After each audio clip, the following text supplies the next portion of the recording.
ഞാൻ ചോദിച്ചൊരു ചോദ്യത്തോട് നിങ്ങൾ പ്രതികരിക്കണം, അല്ലെങ്കിൽ കേരളത്തിലെ പൊതുസമൂഹം പ്രതികരിക്കണം. CMRL എന്ന് പറയുന്ന ഒരു സ്ഥാപനം ലിക്വിഡ് ക്യാഷ് ലക്ഷക്കണക്കിന് രൂപ നൽകിയ 2 രാഷ്ട്രീയ നേതാക്കൾ സംസ്ഥാന മന്ത്രിസഭയിൽ അംഗങ്ങളാണ്. അവർ തന്നെ സമ്മതിക്കുകയും ചെയ്തു. അതിനെക്കുറിച്ച് എന്തെങ്കിലും ഒരു അന്വേഷണം വന്നിട്ടുണ്ട്? യഥാർത്ഥത്തിൽ ആദ്യം, അതായത് ഇന്ത്യയില് ക്യാഷ് കൊടുക്കുന്നതിനൊരു കണക്കുണ്ട്. ഇത്ര രൂപയെ കൊടുക്കാൻ പാടുള്ളൂ. 20,000 രൂപയ്ക്ക് മേലുണ്ടെങ്കിൽ അത് രേഖാമൂലമായിരിക്കണം. നോക്കുക, 15 ലക്ഷം 20 ലക്ഷം വാങ്ങിയവർ സമ്മതിക്കുന്നു, കൊടുത്തവർ സമ്മതിക്കുന്നു. എന്തെങ്കിലും അന്വേഷണം നടത്തിയോ?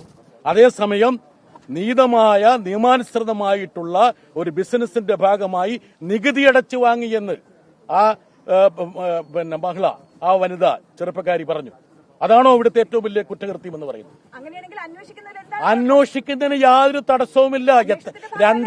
2019 മുതൽ അന്വേഷിച്ചുകൊണ്ടിരിക്കുകയാണ്. അന്വേഷിക്കട്ടെ.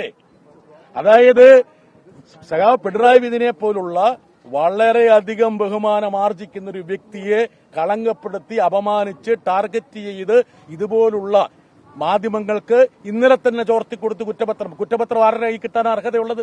കുറ്റപത്രം ഇങ്ങനെ മാധ്യമങ്ങളുടെ കൈ കിട്ടി? കുറ്റപത്രം കിട്ടാൻ അർഹതയുള്ളവരാരാണ്? അതായത് വാദി, പ്രതി, ഇവരൊക്കെയല്ലേ? കംപ്ലൈനന്റ് ഒക്കെയല്ലേ? എങ്ങനെ കുറ്റപത്രം ചോർന്നു? എങ്ങനെ ഇന്നത്തെ റെയ്ഡിന്റെ വിവരങ്ങൾ മാധ്യമങ്ങൾക്ക് പറഞ്ഞു കിട്ടി? എല്ലാ തരത്തിലുള്ള നിയമങ്ങളിൽ ലംഘിച്ചുകൊണ്ടുള്ളതാണ് നടക്കുന്നത്. ഏത് അന്വേഷണവും ഇവിടെ ഇപ്പോൾ ED റെയ്ഡ് നടക്കുന്നു. കേരളത്തിലെ മഹത്തായിട്ടുള്ള പ്രസ്ഥാനമാണ് CPM. CPM-ന് ED റെയ്ഡ് തടയണമെന്നുമല്ലോ ആഗ്രഹമുണ്ടോ? നടക്കട്ടെ. എന്ത് ചോദ്യങ്ങളും അവർ ചോദിക്കട്ടെ, എന്ത് കടലാസുകളും അവർ വാങ്ങട്ടെ, അദ്ദേഹത്തിന്റെ മൊഴിയെടുക്കട്ടെ. അതിനൊന്നും ഞങ്ങൾ തടസ്സമല്ല. പക്ഷെ ഒരു കാര്യം നമ്മൾ മനസ്സിലാക്കണം, അതായത് രാജ്യത്ത് ED കേസുകളിൽ 1% പോലും കൺവിക്ഷൻ ഇല്ല. 1% പോലും. പാർലമെന്റിൽ ഞങ്ങളെപ്പോലുള്ള ആൾക്കാർ ചോദിച്ച ചോദ്യങ്ങൾക്കുള്ള മറുപടിയുണ്ട്. 99% കേസുകളും വ്യാജമായി കെട്ടിച്ചമച്ച കേസുകളാണ്. ഡൽഹി ഹൈക്കോടതി കേജ്രിവാളിന്റെ കേസ് വന്നപ്പോൾ ചവറ്റുകൊട്ടയിലേക്ക് എറിഞ്ഞു. കേസ് എന്ന് പറയുന്ന അപസർപ്പക കഥയല്ല, നിങ്ങളുടെ ഭാവനയല്ല, വസ്തുതാപരമായിട്ട് വേണമെന്ന് കേജ്രിവാളിന്റെ കേസിൽ ഡൽഹി ഹൈക്കോടതി വിധി പറഞ്ഞത് നിങ്ങൾക്ക് ഓർമ്മയില്ലേ? പിണറായി വിജയൻ ഒരുപാട് കാലമായിട്ട് കേരളത്തിന്റെ പൊതുസമൂഹത്തിൽ പ്രവർത്തിക്കുന്ന ആളാണ്.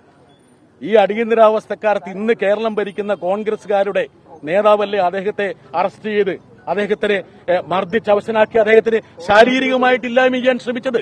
അവിടെ നിന്ന് അദ്ദേഹം കുതിച്ചുയർന്നില്ലേ? അതിനുശേഷം ഞാനൊരു കാര്യം പറഞ്ഞല്ലോ, മുഖ്യമന്ത്രിയുടെ മകള് കേൾക്കുക, മുഖ്യമന്ത്രിയുടെ മകള് നിയമാനുസൃതമായിട്ട് ഇക്കാര്യത്തിൽ ചെയ്യേണ്ട എല്ലാ നടപടികളും പൂർത്തിയാക്കും. അതിനാരും തടസ്സപ്പെടുത്താൻ പോകുന്നില്ല. ഞാൻ നേരത്തെ സൂചിപ്പിച്ചല്ലോ, ഞാൻ ചോദിച്ചൊരു ചോദ്യത്തോട് നിങ്ങൾ പ്രതികരിക്കണം, അല്ലെങ്കിൽ കേരളത്തിലെ പൊതുസമൂഹം പ്രതികരിക്കണം. CMRL എന്ന് പറയുന്ന ഒരു സ്ഥാപനം ലിക്വിഡ് ക്യാഷ് ലക്ഷക്കണക്കിന് രൂപ നൽകിയ 2 രാഷ്ട്രീയ നേതാക്കൾ സംസ്ഥാന മന്ത്രിസഭയിൽ അംഗങ്ങളാണ്. അവർ തന്നെ സമ്മതിക്കുകയും ചെയ്തു. അതിനെക്കുറിച്ച് എന്തെങ്കിലും ഒരു അന്വേഷണം വന്നിട്ടുണ്ടോ? പിണറായി വിജയൻ സർക്കാരാണ്. എന്തുകൊണ്ട് അത് അന്വേഷിച്ചില്ല? അത് കേന്ദ്ര ഏജൻസികളല്ലേ അന്വേഷണം ഏറ്റെടുത്തത്? ഒരു സെക്കൻഡ്, സംസ്ഥാന സർക്കാരല്ല ഈ സാമ്പത്തിക കുറ്റകൃത്യങ്ങളുമായി ബന്ധപ്പെട്ട കാര്യങ്ങൾ അന്വേഷിക്കുന്നത്. ഒരുപക്ഷെ അതേക്കുറിച്ച് ഒരു ഗ്രഹപാഠം നിങ്ങൾ ചെയ്തോളൂ. അതുകൊണ്ടാണ് ഇനി സംസ്ഥാന ഗവൺമെന്റ് അന്വേഷിക്കാൻ ഇറങ്ങി പുറപ്പെട്ടു കഴിഞ്ഞാൽ അത് അട്ടിമറിക്കാൻ വേണ്ടിയാണ് സംസ്ഥാന പോലീസ് ഇറങ്ങി പുറപ്പെട്ടത് നിങ്ങൾ വിചാരിക്കും. ഇവിടെ എന്തെല്ലാം തരത്തില് ബിഗ് നൈറ്റ് ഹൈസ്റ്റ് നടന്നില്ലേ? കൊടകരയിലെ കുഴൽപ്പണത്തിന്റെ വേട്ട നടന്നില്ലേ? സ്വന്തം പാർട്ടിക്ക് ട്രക്കിന് വേണ്ടിയിട്ട് പണം കൊണ്ടുവന്ന് ആ ട്രക്കിലെ പണം അർദ്ധരാത്രിയിൽ അവർ തന്നെ കൊള്ളയടിച്ച സംഭവം ഉണ്ടായില്ലേ? ഈ എൻഫോഴ്സ്മെന്റ് ഡയറക്ടർ എവിടെയായിരുന്നു? ആരുടെയെങ്കിലും ഒരു പോയിട്ടുണ്ടോ? ഒരു പേരിന് പോയിട്ടുണ്ടോ? അതുകൊണ്ട് ഇതിലൊക്കെയുള്ള പക്ഷപാതിത്വവും രാഷ്ട്രീയവും മനസ്സിലാക്കാൻ കഴിയും.